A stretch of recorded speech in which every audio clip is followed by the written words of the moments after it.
What if I told you that while you're sleeping, the most successful companies in the world, Apple, Tesla, Amazon, could be working for you?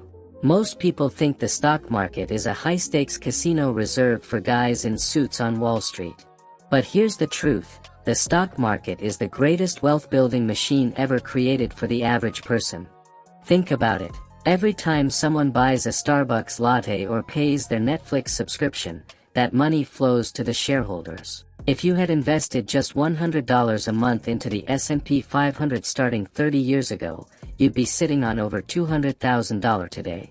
In this video, I'm breaking down exactly how the market works, why you need to start today, and how to buy your very first share. No jargon, no fluff, just the blueprint to your financial freedom. So, what actually is a stock? Think of it like a local pizza shop in your neighborhood. The owner wants to expand and open 10 more shops, but they need $1 million to do it. To get that money, they divide the business into 100,000 equal pieces. Each piece is a share. When you buy one share, you literally own a piece of that business. You are a shareholder.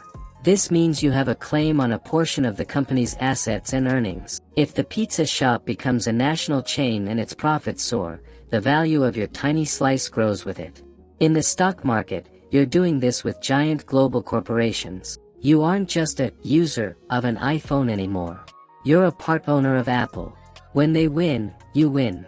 In the US, we have two main marketplaces where these shares are traded, the NYSE and the NASDAQ. The NYSE, or New York Stock Exchange, is the iconic building on Wall Street. It's home to blue-chip companies, older, established giants like Walmart, Coca-Cola, or JP Morgan. The NASDAQ is a purely electronic exchange, known for being the home of innovation. This is where you'll find tech heavyweights like Google, Meta, and Nvidia. The price you see flickering on your screen changes every second. Why? Because of supply and demand. If a company releases a revolutionary new AI tool, thousands of people want to buy the stock, but few want to sell it. This drives the price up. It's a global auction that never sleeps. Before we get into the how-to steps, if you're finding this breakdown helpful, do me a huge favor. Hit that like button and subscribe. It helps this video reach more people who are trying to take control of their finances. We're building a community of savvy investors here, and I'd love for you to be part of the journey. Done. Alright, let's talk about why you should even care about the market in the first place. Why not just keep your money in a high-yield savings account? Because of inflation. In the US, the cost of living, rent, gas, groceries, tends to rise every year. If your money is sitting in a bank account earning 0.5% while inflation is at 3%, you are actually losing purchasing power every single day. You're getting poorer, just slowly. The US stock market has historically returned an average of about 10% per year. This leads to the eighth wonder of the world, compound interest. Compound interest is when your money earns a return, and then that return earns its own return. Imagine a snowball rolling down a hill. At first, it stays small. But as it picks up more snow, it grows faster and faster. Over 20 or 30 years, this effect turns modest monthly savings into a literal fortune. You don't need to be a millionaire to start, you just need to give your money time. A common mistake beginners make is trying to find the next Tesla or next Amazon. They put all their money into one single company. This is risky. If that company has a bad year, your portfolio crashes.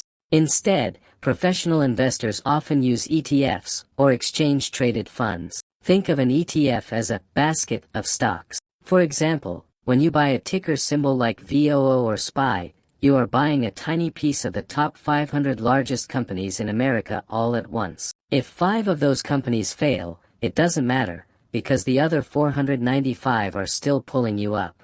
This is called diversification, and it's the closest thing to a cheat code in investing. So, how do you execute this in 2026? First, you need to pick a broker. Use trusted US platforms like Fidelity, Vanguard, or Charles Schwab. Second, understand that you don't need $500 for a share of a big company. Most US brokers now let you buy fractional shares, meaning you can buy just $5 worth of any stock. Finally, automate it. Set up a recurring investment. Even $20 a week can change your life over time. Here is the most important part. The market goes down. Sometimes it goes down a lot. This is called a correction or a bear market. The secret to wealth isn't being smart, it's being patient. In the US, every single market crash in history has eventually been followed by a new all-time high. The people who lose money are the ones who panic and sell when prices are low. The people who get rich are the ones who stay calm, keep their money invested, and even buy more when things are on sale. Investing is 10% math and 90% temperament. The biggest risk in the stock market isn't a crash, it's not being in the market at all. You cannot win a game you aren't playing. Don't wait for the perfect moment, because the best time to invest was 10 years ago. The second best time is today. I want to hear from you. What is the one company you use every single day that you'd love to own a piece of? Maybe it's Apple, maybe it's Costco. Let me know in the comments below. Check the links in the description for a list of my favorite books and tools for beginners. I'll see you in the next video.